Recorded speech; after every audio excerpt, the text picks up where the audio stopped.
So we will do this question, this coding question. Question name is to sum. Everyone is familiar with this question. Okay. We will move to the coding part. First, we have to make an array. Name this array as an index array. It will consist only two elements. Next, we will make an hash map, and next we will iterate from 0 to n minus 1 in the nums array. This one. Okay. Now we will find the alter sum, our target sum minus current index sum, current index element, and then we will check if this alter sum exists in our hash map.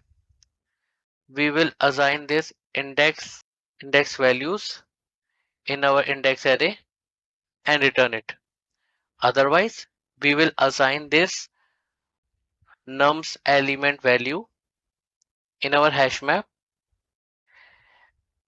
In case no such case exists, we will return our index array.